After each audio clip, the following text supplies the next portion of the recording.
Good evening. Thank you for coming. We are the Palestine Center interns. My name is Dylan Nasser, and this is Jack, Jasper, and Thomas.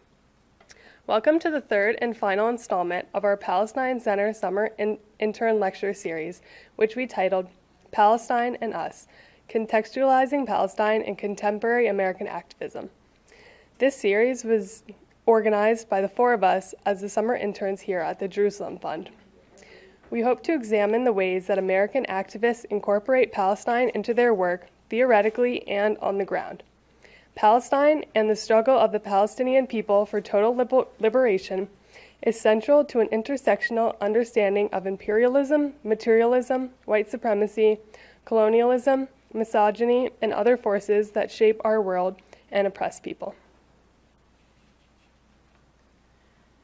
Rico Newman is an elder member of the Beaver Clan Choptico Band of Piscataway Conoy Indians, indigenous to Maryland, for which he served as spokesman for 6 years, assisting in regaining official Maryland Indian status on January 9, 2012, by executive order.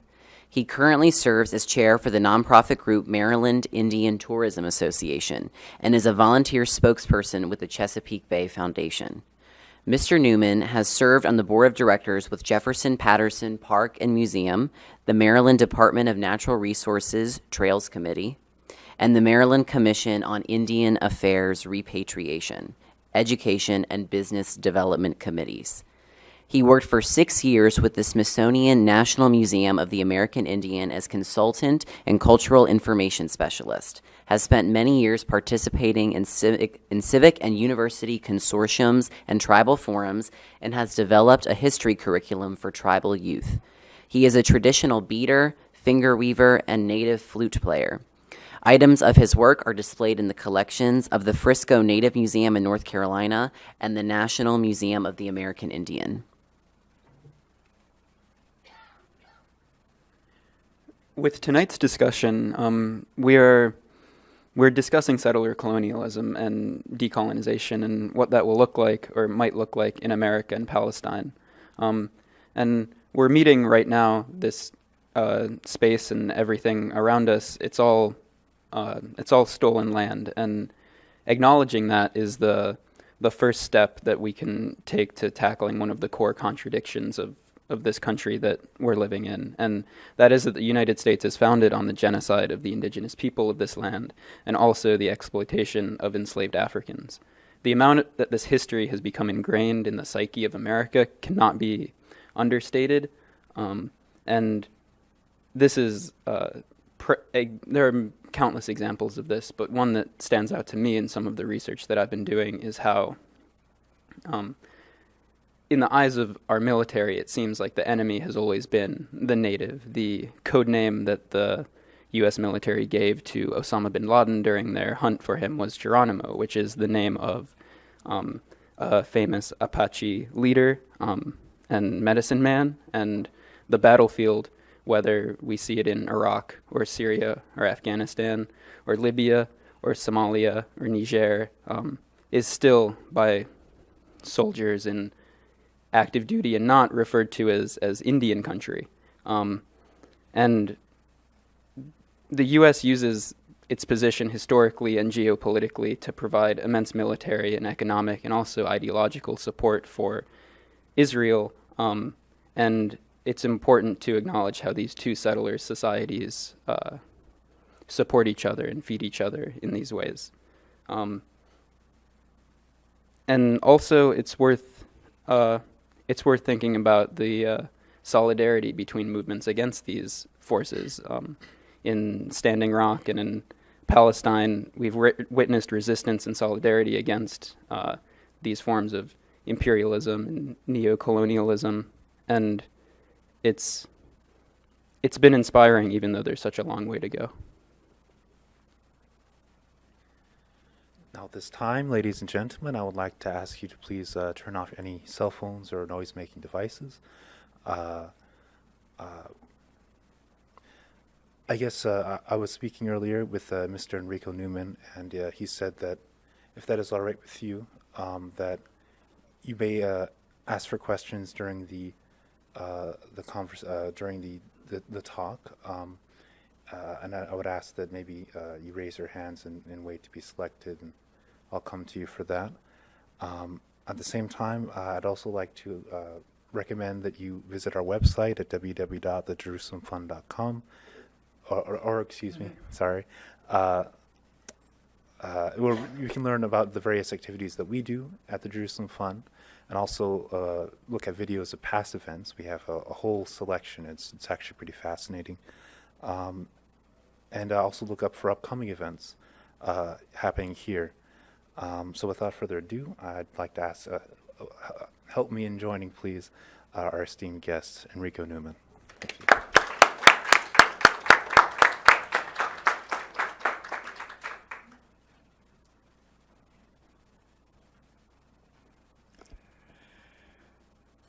Wele walaku. Te waina mā o wi isiak. Ni ko yo hoste na winge o Piscataway kanoe. Ko mi o yagi o kana hagai. I know you did not understand a word I said. Most people don't, and believe me, many people in my own tribe are still struggling to try to get to learn some of the language. Languages is one of those things that was taken from us very early. And if you still have yours, cherish it, pass it on. Because I was sharing with the gentleman earlier, they're trying to get youngsters today to get involved with anything, much less to learn a language that's not going to serve them in their chosen fields. What are they going to do with it? I struggled with that question with my sons for years, the whole time that they were going through school. And they would always point to their backpacks and tell me, Dad, we got enough in these bags without you putting more on our backs. So now that they're grown men, they have now started to share some interest.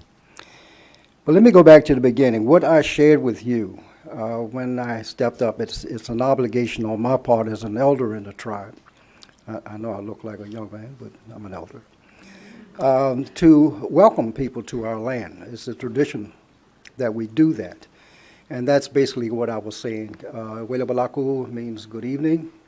And I'm welcoming you here to our homeland, which most of you know as Washington, D.C.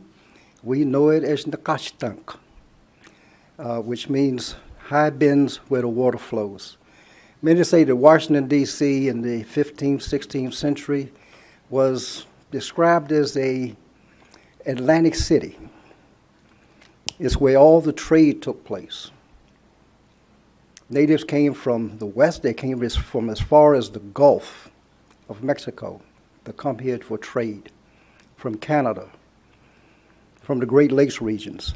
And today, archaeologists are still finding material culture that they know came from these areas. So they know there was great trade routes all over North America, more than 3,000 years running.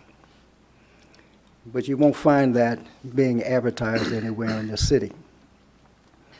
I was sharing with someone earlier, you can go through Washington, D.C., north, south, east, and west, and you will not see anything that will remind you of the decades, the eons of history and culture and tradition that took place here. Our boundaries for this particular area went as far north as southern Baltimore, as far south as Point Lookout at the Chesapeake Bay, as far north as Heater's Island, and certain parts of the other side of the river of Northern Virginia. Today we have not 1 square inch of it, not an inch that we can call our own. Every bit of it taken in short order. In the less time that I've been on this planet, in the span of 66 years, we were dispossessed. And we see it happening to other people all over this planet. And we know why it's happening. And we know who is doing it. But it's another issue as to what can you do? What can you do to replace what's been taken? For us, our virtual worldview was wiped out, starting with our spirituality, our language, our value system, our culture, our heritage, our history. All of those basically taken from us and replaced with someone else's. It's an insipid process. It's not like you see it coming. Today, with the media and everything else that we have that keeps us informed and educated, it's a blessing. If you didn't have those things, you would probably wind up in the same difficulties that we find ourselves in today, fighting an uphill battle against now what we call neo-colonialism. It's an animal that changes. Started out as colonialism, then they said colonialism was dead, but it's not. It's still going on. Not here. They've pretty much, here on the East Coast, did the job to us before the transition from the 13 colonies to the United States. And since becoming the United States, it hasn't looked back at what took place prior to that event. I was sharing with a gentleman that we had treaties, 2 treaties, with England. And when we confront the U.S. government about that, they tell us, well, catch the first flight, go over to London, and register your complaints with the Queen. Your treaties were not with the United States. Yet that treaty is what you use to claim our homeland. It works for you, but it don't work for us. That argument won't get me a cup of coffee at the Interior Department. It won't get me an audience with anybody on Capitol Hill.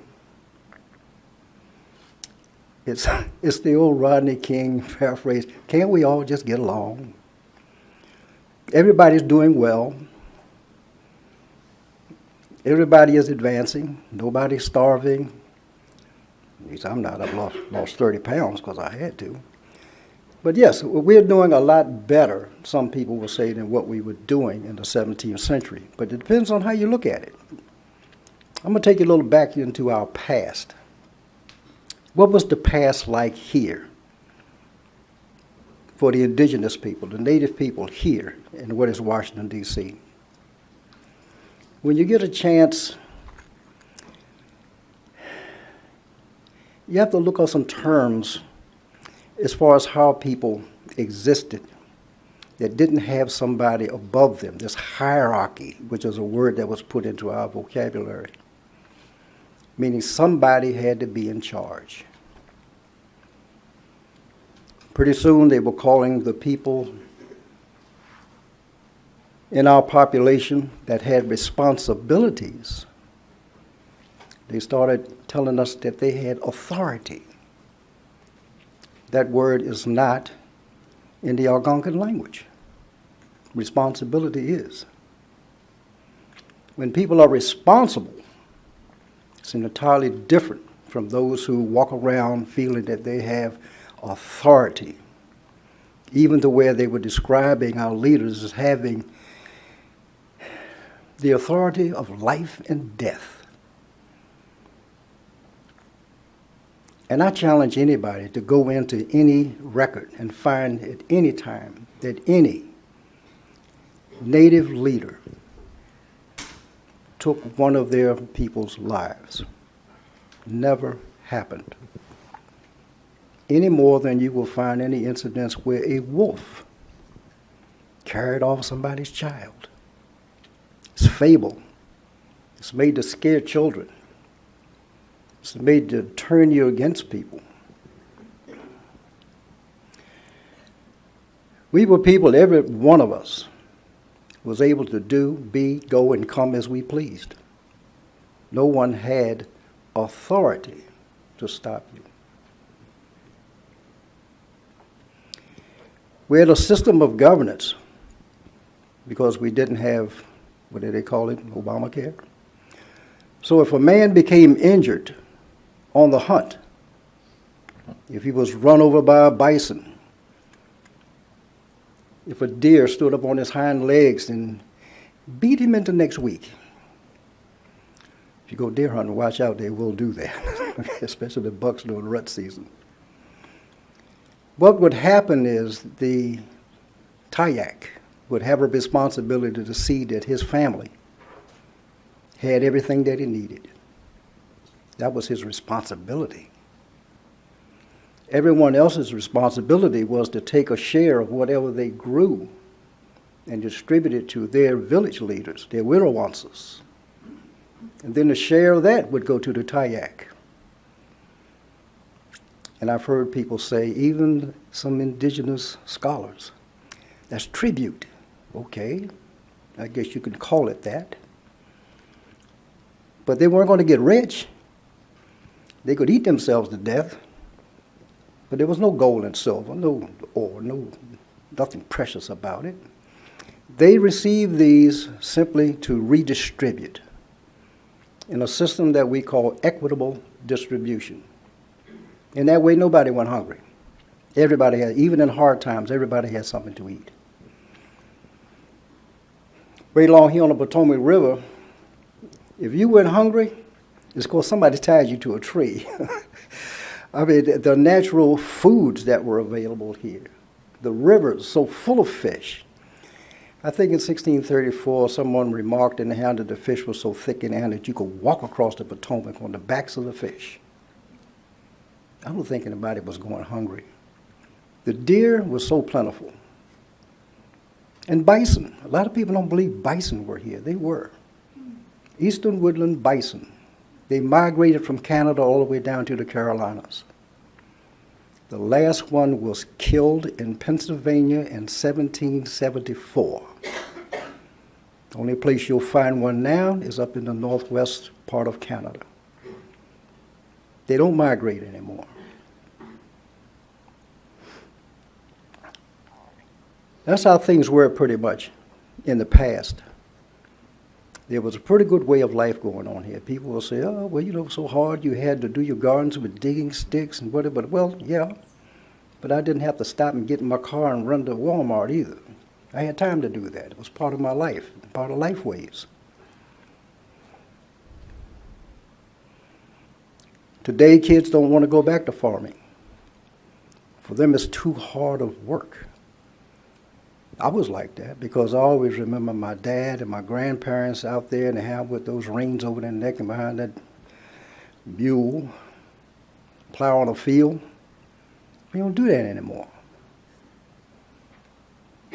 They have an animal now called John Deere. Takes care of all that back-breaking work.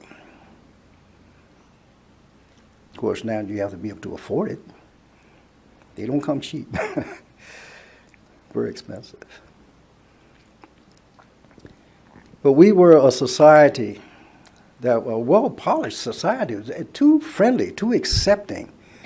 People talk about, that the tribes were busy fighting, infighting, fighting each other, killing each other, captives, and all this good stuff. No, wasn't happening until somebody introduced some new ideas. And we all know that once the mind is introduced to a new idea, it does not go back. There's some good volumes out there about that. There's one that I'd like to know Roberto Colasso wrote, Ruins of Cash, K-A-S-C-H. And he mentioned how one person introduced one foreign thing into that culture and down it had business. Amazing. It's like pulling the finger out of the dike when those floods were coming. Doesn't take much to change a culture. When the colonists arrived here, they were welcomed with open arms. When Calvert thought that he might have trouble, he was told, hey, stay or go. It's your choice. And his choice was to stay. Of course, what he didn't do, this is where colonialism kicks in. Calvert had a piece of paper in his back pocket. I don't know if he had pockets, I'm just saying that. But he had this document called a charter. given to him by the King of England, giving him all of this land that belonged to the king.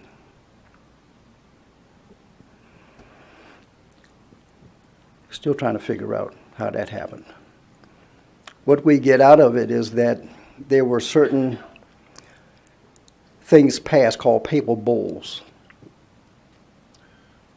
that gave the crown heads of Europe, basically Portugal, Spain, and France, the right to any lands owned by a non-Christian prince.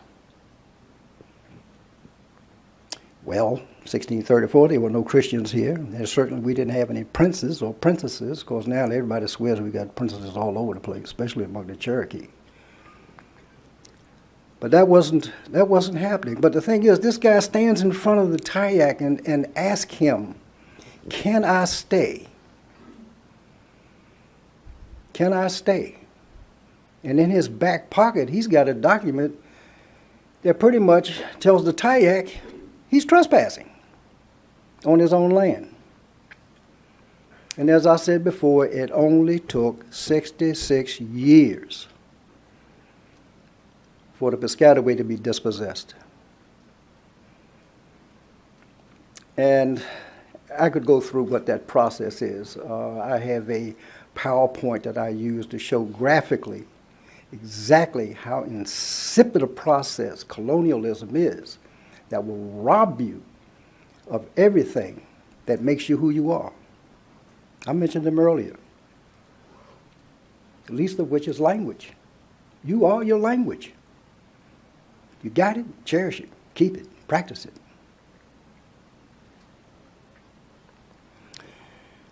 Moving forward, what people call the present. When does that start? Certainly not today, not yesterday. But I would say the present, what's going on with us now, started with the new United States. They refused to acknowledge the treaties that we had with England that guaranteed us our rights to our homeland. They had a process in place where any Englishman could mark off land with white paint, paint the trees, trunks, stones, make a boundary. Make improvements within that boundary. Now, how do you define improvement? It can be a fence. It can be a pen to contain pigs, a little small corral to hold a horse. And after a prescribed period of time, if you did that, the land was yours. And that process was continued. They would expand it and expand it till after a while, individuals would have 6,000 to 10,000 acres they could call their own. Even if within that 10,000 acres or more, there were natives living there. But then comes that ugly process of dispossessing people, telling them that they are trespassing, giving them a choice: leave or be buried. What a choice. Especially given that England made sure that natives did not get firearms. But yet, there's a recent book that came out called Thundersticks that a gentleman researched very well that showed that while Maryland was denying firearms to the natives here, they were in the business of selling them to those tribes up north who would become enemies because of the new trade that was going on. I want to get into it as a whole other half hour to talk about the beaver wars, but the beaver was one of the things that caused some of the conflict between tribes. And once the French, the Dutch, and the Swedes had depleted the beavers in the northern waters, then they came south to get what was here. like I said, Nakashtank, the town that was here. Very large town. Covered all of what you call Washington, D.C., all the way up to Bladensburg, Maryland. Andrews Air Force Base, all of that was part of Nakashtank. They had to give it up. They had to leave. They didn't have a balance of power. When you had then, even back then, arms merchants trading arms to people for skins, beaver, deer, bison, so they could ship them across the waters and turn it into cash. And we suffered for it.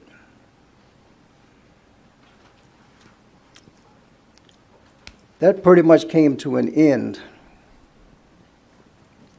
when the Tayak decided to leave, because he could no longer, as was documented in a meeting in Annapolis, told the governor at that time that he could no longer justify the actions that were being taken against his people. So he chose to leave the land of his ancestors and go north into Pennsylvania. But many stayed, and a lot of the others came back, as people will do. Some people will leave their homeland, and others, I'm sorry, I'm not leaving. I will be here because this is where you're going to put me. We still have issues about people finding our ancestors and turning them into lab specimens. It's a topic that has irritated me for quite some time. The scientific community justifies it by sewing, cutting, drilling human remains like they're in a lab. But as I always told them, I never know at any time whether you have just pulled somebody out of the ground that's a relative of mine, and I can't tolerate that. They need to be reinterred, continue their journey. And we're still fighting that battle. That's what's happening today. For 40 years, after the Civil Rights Movement, everyone was getting rights. And certainly they should have. The African descendants deserved to have the rights and privileges that were being denied. Lyndon Johnson thought that, well, it was also righteous that they extend the same civil rights to American Indians. Kudos to Lyndon Baines Johnson. If you ever go down to University of Texas at Austin, they have the Lyndon Baines Johnson Library there, and you go in there, the wall is papered with executive orders that he did to assure equal rights for African descendants and the American Indian. There was one catch. You had to have a treaty with the United States. If you did not, you were not covered by the American Indian Civil Rights Law. We've been fighting that one for over 40 years. Our argument is, how do you give rights to someone in another sovereign nation? American Indian nations that are recognized by the federal government are supposed to be sovereign. One judge said, no, they're not really sovereign, they're quasi-sovereign. There was a joke about that today. It would prove quite sexist in the hand to say somebody being kind of pregnant. Either you are or you aren't. So if you're a sovereign nation like Canada or Mexico, the United States can't pass laws on the citizens of those sovereigns. How then do they pass laws that cover people in sovereign Indian nations? So they came up with this quasi thing. But at the same time, we argue, well, how is it that you can leave out all of the tribes on the East Coast? Again, your treaties were with England, not with us. that doesn't stop us from being who we are. So what? We don't have any civil rights? No rights, no privileges? Why not? We're still fighting that battle, and that's pretty much where we are today in the present.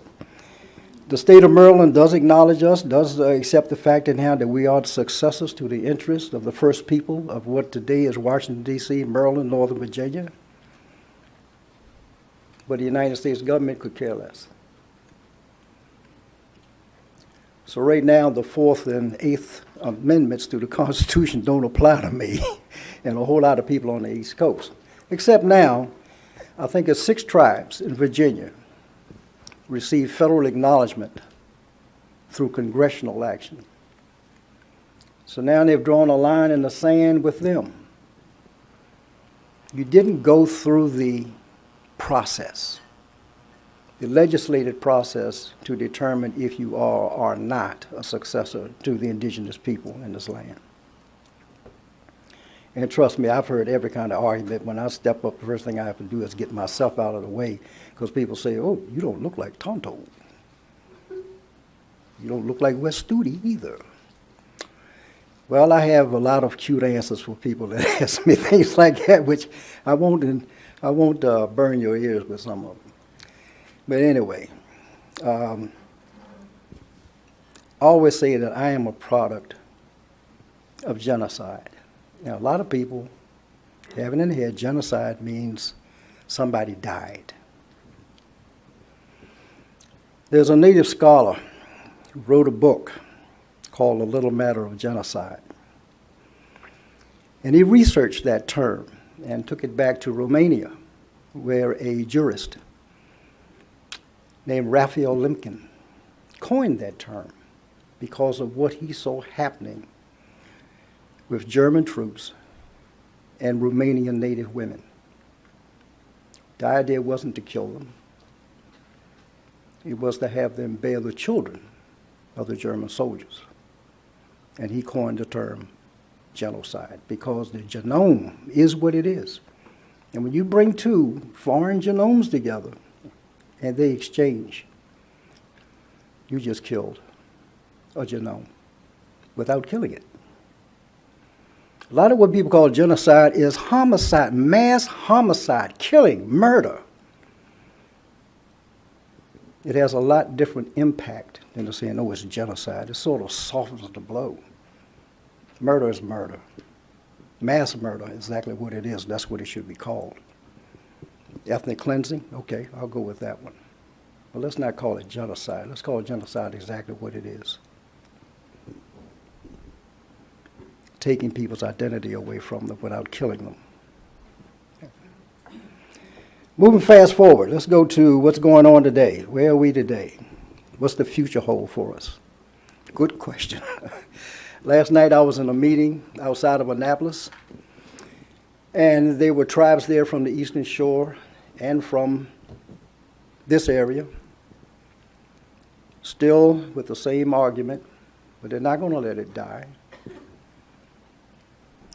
They're still pushing for something to be done in this education system here in the state of in Washington, D.C. and Maryland. You pick up a history book. Any teachers in the room? 3rd, 4th grade? Then you know what I'm talking about.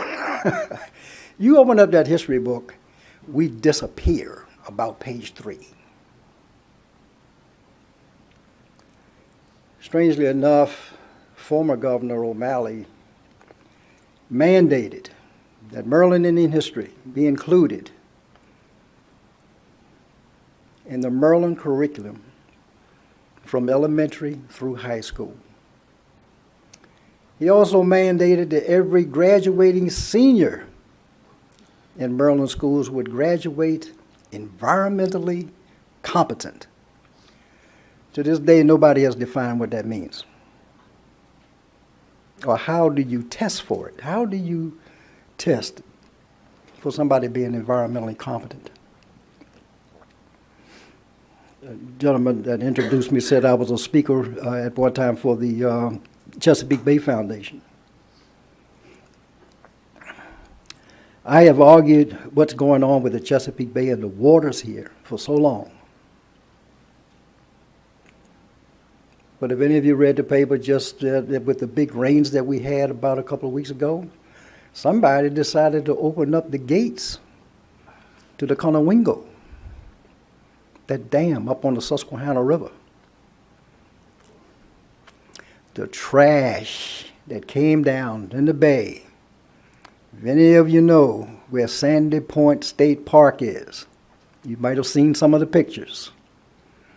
Absolutely ridiculous what they're doing to Mother Nature.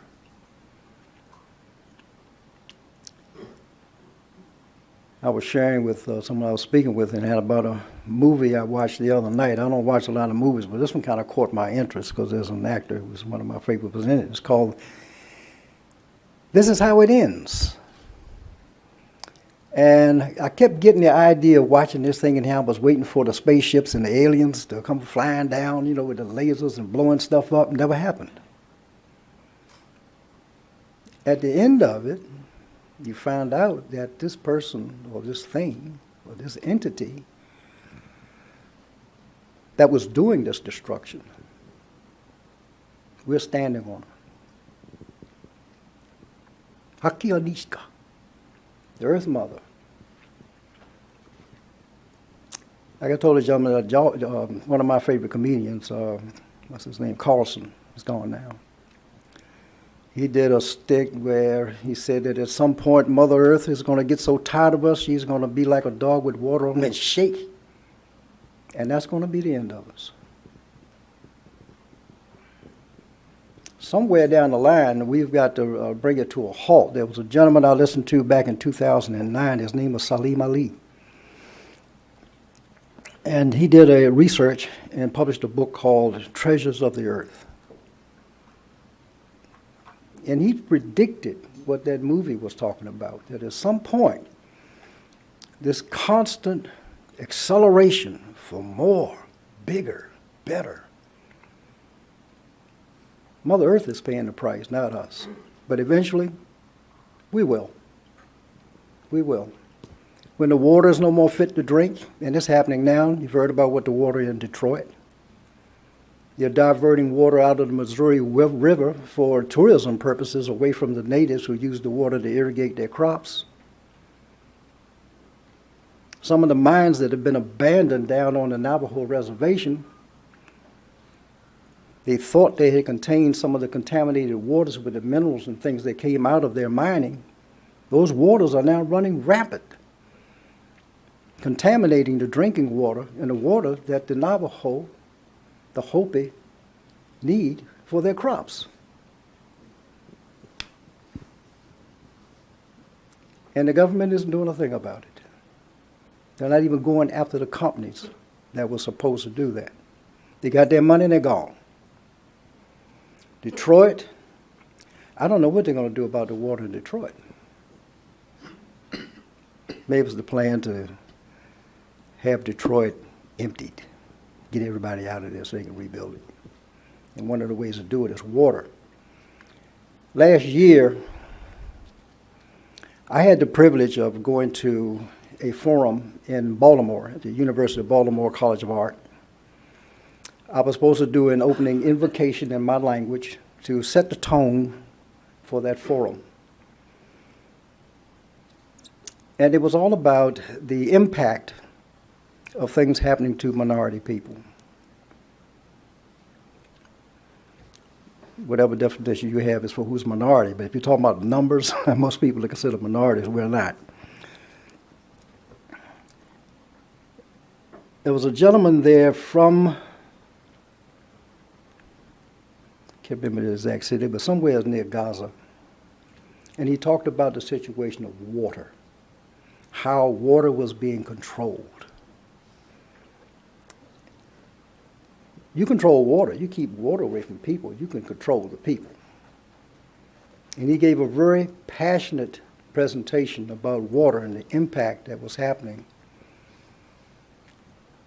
in the Middle East with the Palestinian people and their access to water.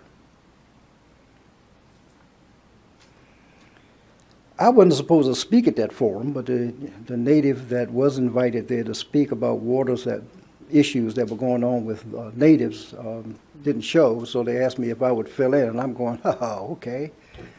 What do I know about this issue? But as it turns out, I turned it on the audience.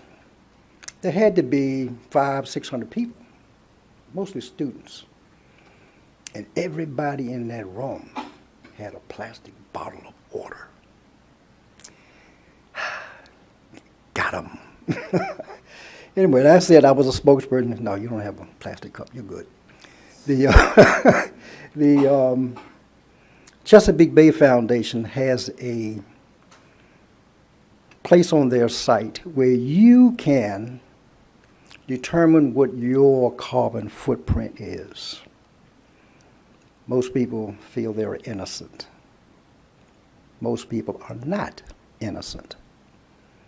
And if you go on that site and you go there and you take that test and you find out just how much you're contributing to the carbon footprint, that's going to make Mother Earth angry eventually. Anyway, that was my point that I got across to that audience, because everybody had a plastic bottle of water. And it was my intention to make them feel guilty. I was successful. But I didn't gloat, because I had a plastic bottle of water in my hand. It was hot in that building. I don't know what happened with the air, but passing out isn't one of my favorite pastimes. Something I don't look forward to doing. But anyway, that was something that struck me about what that gentleman at that presentation had to say about water. And you would think that, why would there be an issue about water?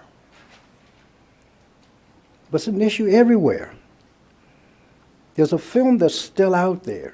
It's been out now for a while. It's called Even the Rain. It started out as a film to be done down in Central America, down in Peru, about the Spanish and their interaction with the native people in Peru.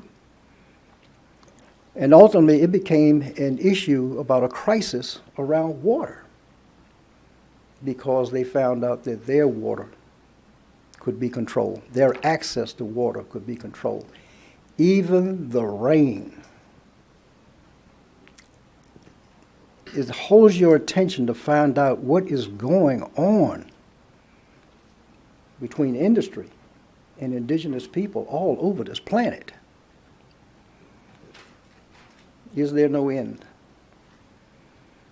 What we know is, as we have, they say, the big machine, the big M, also known as money, has spawned what's called Moore's Law, technology. I know a lot of computer people here know that those chips have gotten smaller, faster, more memory, powerful. But Moore's Law says that ultimately that technology has to come to an end. Well, does it? Who knows? But that's one leg that's holding up that big machine. The other is market globalization. And we see what's happening with that, with indigenous people. With most indigenous people, that's where the labor is coming from. Probably something you're wearing right now was made by some indigenous person working somewhere in some factory. And it's being shipped all across this planet. Everybody is trading with everybody. Market globalization. Anybody here familiar with old milking parlors? Anybody want to milk a cow? You familiar with that three-legged stool? I asked a farmer once, why do you have a three-legged stool? Could you put a fourth leg on it? He said, if I did, I'd fall over. And it took a while to figure out the geometry of a three-legged stool. It's harder to turn over than it is a four-legged stool. The third leg on that stool that we're sitting on, and hopefully they don't kick it out from under us again, is that another M, Mother Nature. So you got Moore's Law, market globalization, and Mother Nature to worry about. If somebody kicks any one of those legs out from under us, we're done. That's what the future looks like. That's what we're fighting against here. We want our rivers to stay clean. We want our air to stay pure. We have events, what we call a cycle around the year and a half, where we celebrate Feast of the Waters, where we celebrate the fact that we still have fish to eat. Although, don't eat any fish out of the Anacostia, please. Okay. They're not good to eat. Good to look at, but don't eat them. Our air, for the most part, is still crisp and clean.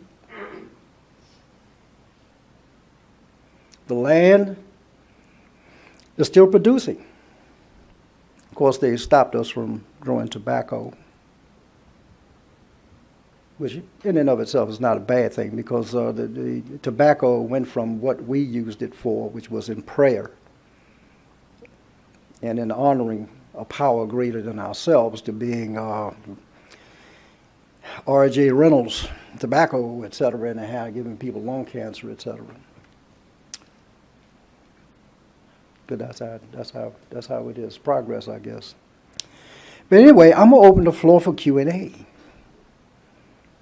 Anybody got any questions? If you do, I'm gonna see if he can answer it. Anybody? Come on, somebody got a question. Yes, sir. Not as much a question, but just a comment. First of all, thank you. Thank you for this amazing talk. I heard something recently that there's a nation in which, it might be Iraq, where they don't refer to people as minorities, but rather components. And the reason is because they see it as a minority is something that can be swept away and ignored because of the majority. But a component population or a component group of people, the nation is not functionable without that component. So I just was reminded of that when you said the word minority and said that wasn't a good term. Yeah, but minority isn't, but most people understand it when you say that. And again, I think I clarified it by saying if you look at it in terms of numbers, it's not the minority. There was a pony just ran off. He'll be back.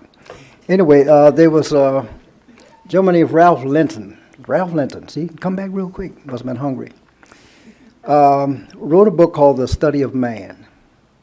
And he remarked that it was during that era when slavery became rampant that Europeans discovered, holy crap, we are the minority. When you start looking at numbers across this planet, and you use that word minority, meaning the lesser of, in terms of numbers, most people we describe as minorities are not. I agree with you. You had a question back there? Well, I'm sorry I came a little bit late. I'm going to change the subject a little bit with my question. Last night I was at a Bolivian function, and I found out that in Bolivia, the present government, the present president is giving incentives for people, especially young people, to learn Native American languages like Quechua and Aymara, which are, I thought, would be, dying because nobody was speaking them. So I was really delighted to hear that so many incentives, like to get a government job, you have to know a native language, for example. So I know that once upon a time, there were about 2,000 different Native American languages up and down the Americas, but they're dying. So are there any efforts to save them in North America, in our country? There's some. I know the museum is so much money spent to it, and there is some money also in the community with this gambling. I don't know if they're using it to save some languages also. If there's a will, there's a way. I'm just concerned about that. The language is dying because the language dies, then the culture dies, and you're gone. Yeah. Well, good question. And yes, things are being done to preserve languages. There are schools. Matter of fact, I got 2 invitations, but they're too far away for me to go to. One is in Phoenix, Arizona, and the other one is in Nebraska. So yes, there are. We used to have forums at the museum to talk about preservation of language. I had the good fortune of working with a gentleman from Peru that spoke Quechua, and a young lady from Guatemala that spoke her native. Matter of fact, she spoke Italian and several other languages. For some reason, she had a grasp of language. If she listened to you for 5 minutes, she could talk to you in your language. So it is being preserved. Those who are catching it, or trying to catch up, I should say, are those tribes in the Midwest and in the Basin area. When President Bush, the younger, came up with his No Child Left Behind, he endorsed native language to be taught in native schools, in the schools on reservations. It's always a catch. Okay. The only people that spoke those languages fluently were the elders. They could not qualify as teachers. So that went down the tube. Now, did they know that when it started out? A lot of people accuse the administration of purposely putting language into the No Child Left Behind that did say to teach the native language as a second language. As a second language. English as a first language. Again, the only people still fluent were elders. And now, you know how many years ago that was. Now, back then, I wasn't an elder. Now I am. So I imagine that some of the elders that spoke the language fluently are no longer with us. So there's an attrition going on with those who are fluent. I just went to a retirement party for Jose de Montaño, who speaks Quechua, and he's from Peru. And he's going back home to teach the language. He is qualified. So if there was a catch-22 with that No Child Left Behind thing. But now there are schools opening up across, and funding is coming from the casinos to support those language opportunities for kids. The big problem is getting the interest of the kids. That's the problem. I mean, in this age of technology, you're competing against that. But, you know, I think the best way to go about it I think the best way to go about it would be not to look at it as a second language. Even if politics, you have to look at a second language.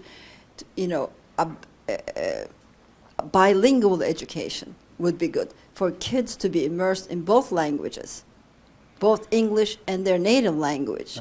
And then, you know, studies have shown, I mean, this is common knowledge, the more languages you know, the smarter you get. There are so many benefits to bilingualism in addition to keeping a culture alive, which is the mosaic of this country. Yeah. It is. I mean, we're all tearing our hair apart, oh, what happened to the Native Americans? But what are we doing about saving what's left of them, you know?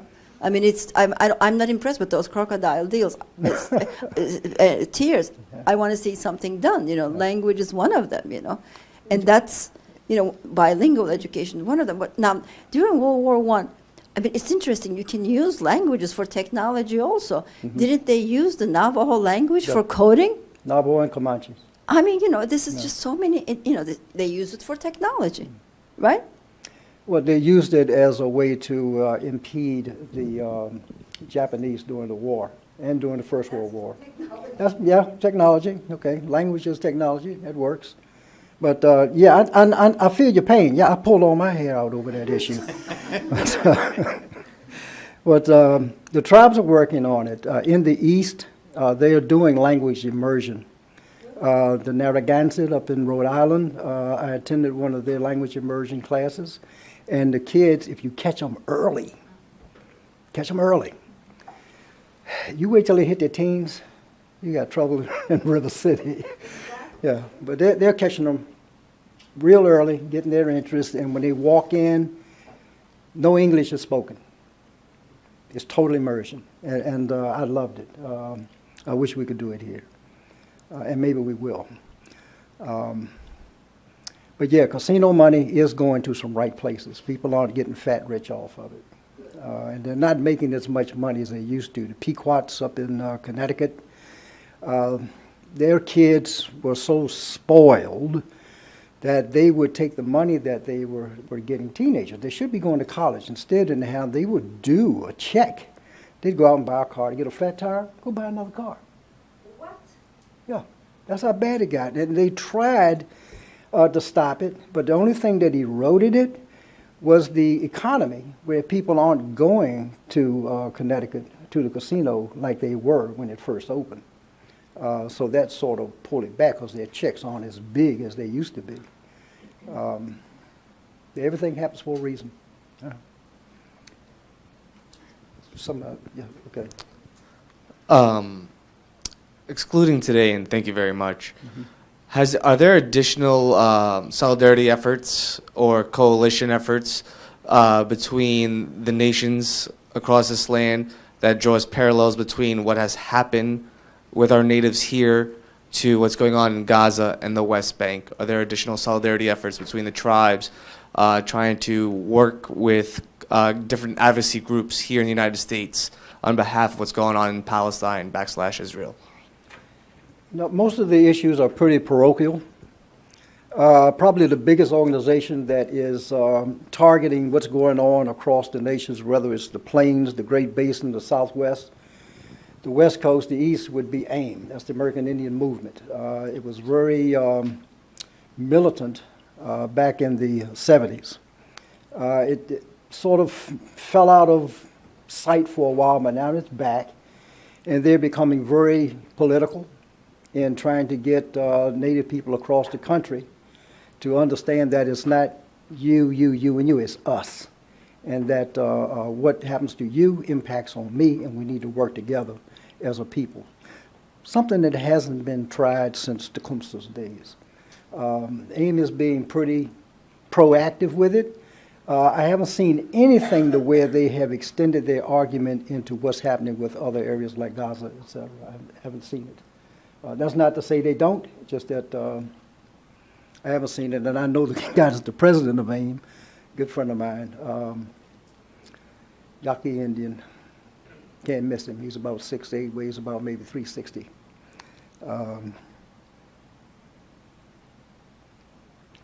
Very formidable looking guy. but matter of fact, when I see Pete, I'll ask him about that. You know, if any. Contact information, His name is Pete Lendetos, Lendetos. One more time? Lendetos, Lendetos. He's of the Yaqui Nation. You can probably pull him up on Facebook. Probably the easiest way to get a hold of him. Yeah. Tell him I sent you. Can I go here first? I just want to thank you very much for your lecture. I thought it was very informative. I wanted to contribute one comment and then I'll also ask you a question. So earlier we brought up language revitalization, and actually I thought it was a cool nexus to the university I go to, Miami of Ohio. We have a big language revitalization program for the Miami tribe.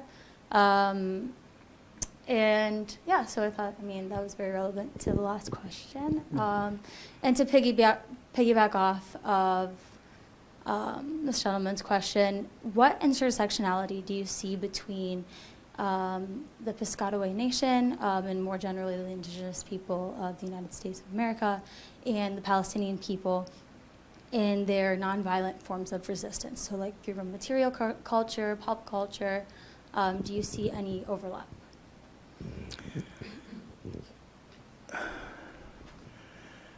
I do, but the problem that it comes in is Native America is divided in politics, spiritual ways, language. I use the example that if natives from 10 different communities were to suddenly go to some other country, those barriers that we have now between us would fall, because we would be somewhere else and we would have to get along. Same thing happens here. You don't see people breaking off. They used to. You used to have the Irish community and the Italian communities, but now people, it's an homogenous community.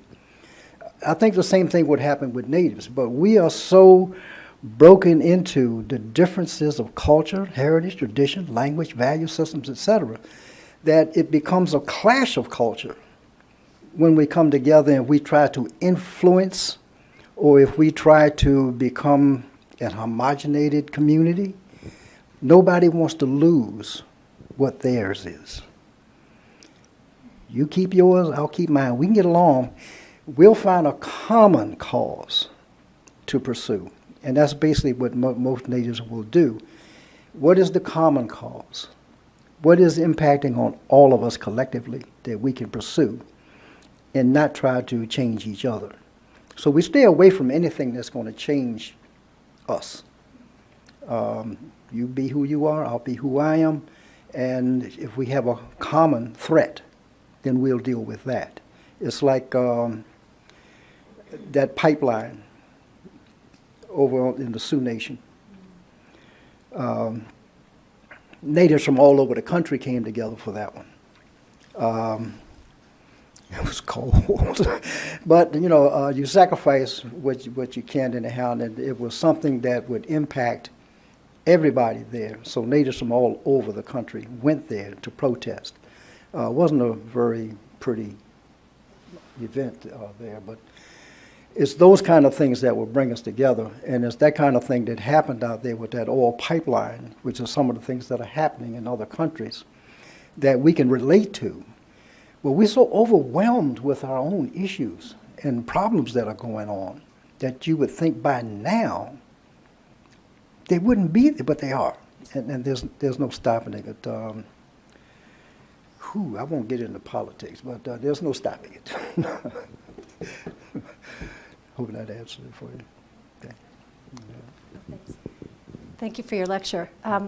As an educator and someone who develops curriculum, do you have any suggestions for ways to help teachers bring the curriculum, bring studies and information about Native Americans to students and paying attention to cultural appropriation, or to avoid cultural appropriation? I'm glad you said that. That's a big issue today for anybody outside of the communities to do that. I've seen people who get accused of that are trying to help. Sad but true, you know, it's what's happening. There's a group in Rhode Island. They have some kind of way of every book that comes out and has the Native American, Indian, or any reference to Native in it. They review these books and determine whether or not they're appropriate. And depending on what the target age range is or class that they're targeted for, they're doing a very good job of it, because there have been some books that should not have hit the shelves. We had that same issue at the museum, because on I think it's the second floor, they have a bookshop inside the gift shop. Some of the books, I'm pro book burning for some of the stuff they've got in there for what's in them. They shouldn't be there. But to be on the side of educating people, you've got to have pro and con. Even in the library that used to be in the museum, which is what I did when I was there, was help put together that library, and resource center is what we call it. It's not there now. I think the staff is calling it Sesame Street Part 2. No books, no computers, no data. So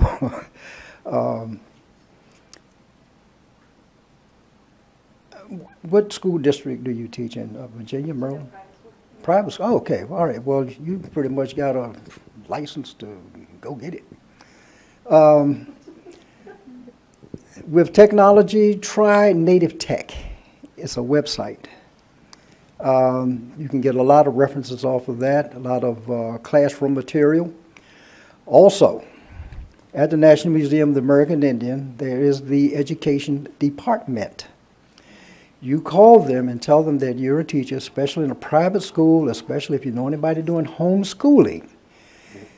Whatever grade level that is, they will prepare material for you. And you can just slide in there and pick it up. They'll even give you some tutorials, and if you smile nice and act nice, they probably come to where you are and help you set it up. Yeah. Okay. Yeah. Anybody else? Hi, thank you so much for being here. I see the immense value in the connections that are becoming more and more clear. I think they have been clear to Palestinians, but they're becoming more clear publicly that our closest parallel is the Native American experience, which is based on the different forms of settler colonialism that you're talking about, the dispossession that you began with. And I think about, how education is so central to that, and just in the public education system, the mandatory trips to Colonial Williamsburg, to Fort McHenry, all these processes that are creating new settlers, and continuity in that myth, the founding myth. And I just wondered what your thoughts are about tackling the public education system. So it's the invisibility is the one part, but there's also the process of creating new settlers that's going on in the education system. That link that we come from these pioneers. That you go to Frederick, and you see all these monuments to the pioneers, and so I just want to know what your experience is trying to, what organizations are trying to tackle the public education system and how we can help in that effort. Okay, well, fighting the formal education system is a formidable battle. We spent 6 years with the Maryland State Department of Education in trying to get them to comply with the Governor O'Malley's mandate. We prepared the material, researched it, had it vetted, gave it to them for the next iteration of their books. Hello. I've been retired from there now since 2009. Hasn't happened. So how do you fight City Hall? The way it came up is the guy that introduced me indicated that I'm a chairman for the Maryland Indian Tourism Association. One thing we found out is that tourism is a huge industry here on the East Coast. Virginia is raking it in. Colonial Williamsburg, etc., Jamestown. So people would often ask that would come here, what can they see locally about Native people? Well, back at the turn of the decade, 2000, 2003, nothing, nada, not a thing. Fortunately, there are some places that have come up. Worked with a couple of our state senators. Fortunately, one of them was head of the finance committee. So we were able to get some money to develop some things to where people can understand that even though we've been dispossessed and displaced off of these places, they're still available. Every place where our people live is now either a U.S. Park Service, a state park, or a county park. That's how dispossession happens.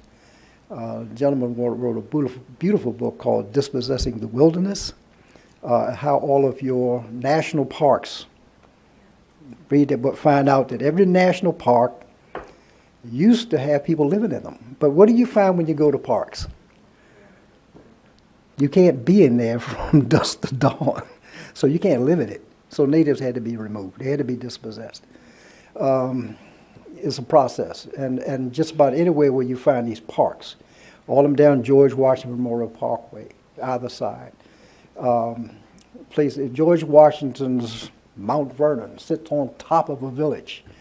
But that's all part of that process. But tourism can work for us by informing and educating people what was there. Yes, you see all this stuff above ground, but respect the earth, respect the ground, what was there. And possibly if you look a little deep, it's probably something still there. But we're hoping that tourism can make a dent into that. Very hard to do now with schools with their budgets. We found that even back in '09, when I was still at the museum, there were certain schools just within this district, Maryland particularly, didn't have in their budget to pay a driver and to get parents to sign permission slips for them to come into Washington, D.C., the murder capital of our nation. I mean, people were scared. They didn't want their children coming into D.C. You know, there were all kinds of excuses. The budget and driver availability was one of the biggest ones. So if you're in a school system that has a budget that can load kids on the buses, you can take them places. There are facilities in Rock Creek Park. There are people up there to give talks about that park and what was there, the beauty of it. Bring them to the museum. Any of them. They have something in most museums that have something relative to native culture and traditions in most museums here in Washington. This is the tourist capital of the nation right here. So bring the kids. You know, if I would tell you, don't wait for the textbooks, because they only change, what, every 10 years? And if you miss that iteration, they're in college. Well, let me thank you also for being here, and to the Jerusalem Fund for bringing you here. Going back to the environment, I know that the Native American spirituality is chock full of it's a source and a motivation for preserving the genuine source, preserving the environment. So if you can just give us some words, I'm sure you mentioned them, words of wisdom from the native traditions. And also, I also want to say, I believe probably most, if not all, religions have some respect, for the for the environment. This is the work of the Creator. And if we can all bring that out to help to research them. I mean, I'm a Muslim, so I know in Islam it's very important, the environment. I mean, it's one of the biggest sins to, cut trees, for example. And the Quran talks about trees as perfect worshippers of the Creator. So when you cut a tree, you're destroying a perfect worshipper of the Creator. There's all religions have that, So if you can just talk about some of the Native American wisdoms, we'd love to hear that. All right, well, in that line, we have 4 cultural events per year. In the spring, we have the awakening of the Earth Mother. And the community comes together and we celebrate the fact that the Earth is again going to provide us with what we need to live.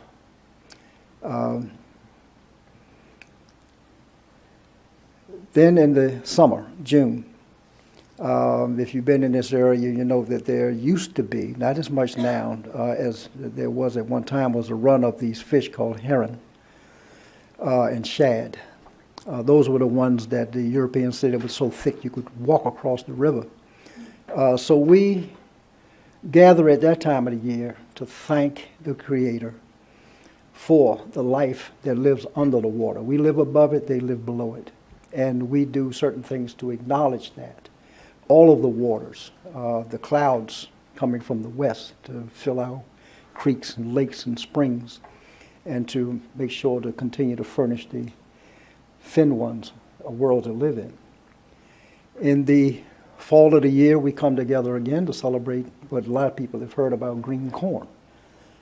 It's harvest time. It's time to celebrate the fact that, okay, Mother did what she was supposed to do. Mother fed us. So we celebrate that fact. Then in the winter, and all this is based on the celestial year. In the winter, we celebrate what we call celebrating our elders, because they're in the winter of life. And we celebrate them. And we make sure that the children and grandchildren and great-grandchildren are there to see their elders being respected and honored. So they don't lose that. Kids are today, so dismissive, disrespectful of older people. Even when in my own family, when we have these, we have to tell the kids, whoa, stay back. The elders are served first. Then after them, then the children can eat. Most people are like, oh, the babies got to eat. Feed the babies, feed the babies. Babies are going to get fed one way or the other. But in our culture, our elders are first. They came first. They're not going to be put behind. And some people, it's foreign to their culture. But they learn very quickly, don't jump in line in front of our elders. We have a program where young ladies, and I had one person, well, why don't you have a program like that for the young men? Well, it's an old saying about we know what hand rocks the cradle. If the women understand their culture, they will continue the culture. Guys, hey, we got other things to do. So we rely on our women to carry the culture, just like they carry life. And that's what it's about with us, that the women carry life, they carry our culture. Guys, you'll find some that have that dedication, but they're so rare and far and in between. But most women understand that because they bring life into this world. A lot of people hear that word squaw and wonder what the word in our language is otisqua, which means life comes through. And that's to us, and how the respect for women is, you don't mess with women because life, they're giving life. You can't do that. They give life. How dare you? So a lot of that culture has been lost, from different bad habits, alcohol and other things. But that's still one of our traditions, and we try to instill it in all of our young men, to have that respect for women. I hope that answered your question. Yeah, and as far as our celestial year, if you ever find a box turtle, don't turn him around and go the other way. But once you take a look at it, that carapace is back. That's our calendar. The box turtle has 13 rectangles on its back. There are 13 full moons in a celestial year. If you count the sections at the bottom of its shell, an adult will have 28 plates. There are 28 days between each full moon. That was our calendar. The women in the longhouse or in the wigway, and wigway has always had 13 poles. TP's had 13 poles. That carapace would be moved from pole to pole each full moon. So we knew when spring was coming. We knew when it was time to get crops up because we had a calendar that wouldn't fail because the moon wasn't going to trick us. It's still doing the same thing today it was 2,000 years ago.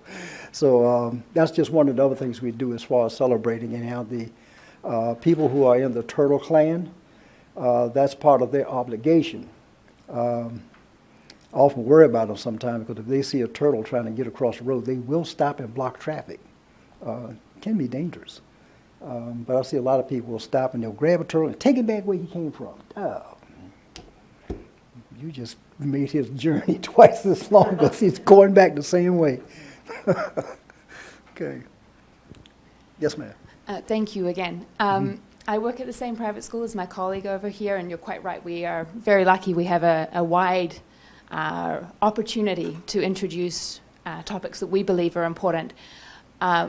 I'm from New Zealand, and you can tell my accent isn't local, and one of the things I was able to do was to bring in a study of the Indigenous people of New Zealand and to teach some of the language, some of the music, some of the movement.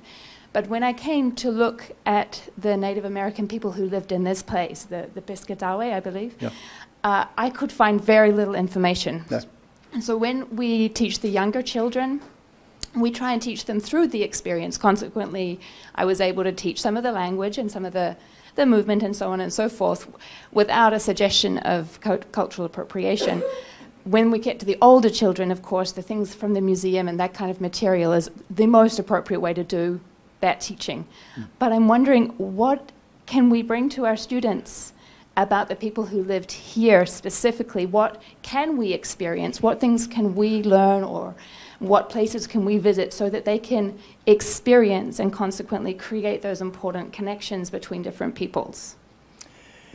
I wish there was a plethora of places and things that you could see and experience, but that's not the case. The only thing the museum has is on the second floor. It's a very small exhibit, no bigger than that bookcase there, that speaks to the tribes from Virginia through Maryland, Delaware, New Jersey. Most of it is photos. There are a couple of things there you can tap and get some information, but it's minimal. There's a huge resource in Suitland, Maryland, which is the resource center for the museum. It has a library to die for. It also has a collection. There was this guy named George Gustav Hay that had more money than God. He used his money to go across the West and every place else, buying up everything he could find that a native had put their hands on. He was even buying the clothes off their backs. He did a collection, and he placed it in New York in a museum, and that today is the basis for the collection for the National Museum of the American Indian. You still have the museum in New York, right down by where that bull is on Wall Street. But the collection, 99% of the collection is in Suitland, Maryland, at the Resource Center. The museum downtown has 1% of the collection on display. So the far majority of what is the material culture that you can see is in Suitland, Maryland at the Resource Center. Now, you can go there, and they have people there. You'll have to put on gloves because, you know, your acid from your hands, et cetera. Handling stuff, some you can't. There are some proprietary items they're not going to give you privy to see. A lot of stuff is in transition of being moved from the museum under the Repatriation Act back to the tribes, things of that were spiritual, religious in nature. Human remains, those types of things are being repatriated. But the Resource Center in Suitland, Maryland is a great resource. There are a lot of things there that are relative to the tribes here in Maryland, Virginia, what we call the East Coast, the Eastern Woodlands. Of course, it seems like as you come from New York and from Florida and you descend upon Washington, D.C., things get scarce. And that's why we refer to this as the belly of the beast. The belly empties very quickly. Everything is out there. And the same thing exists here. There's not a lot here, but we're trying to change that. It's a very slow, arduous process, a costly process. I'm still trying to get the state of Maryland to occupy that empty pedestal. They took a statue down of a judge named Taney, who was a devout racist. They took the statue down, so I'm trying to get them to put something up on that pedestal to commemorate the sacrifices that natives did in order for Maryland to be what it is today. I know it's going to be a harder fight for me to deal with D.C., but if I'm around long enough, they're next. Okay. Yeah, Resource Center, Suitland, Maryland. Yeah, call the museum. There's a central number. You can pick it up and call them. If you're going to take a school group out, let them know. Beautiful facility, beautiful facility. Yes, it's worth the trip to go out and check it out. Okay. All right. Sorry to interrupt, but our time is getting short. What? I know, right? But everyone, please help me in giving a round of applause to Rico Newman. Thank you very much for being here.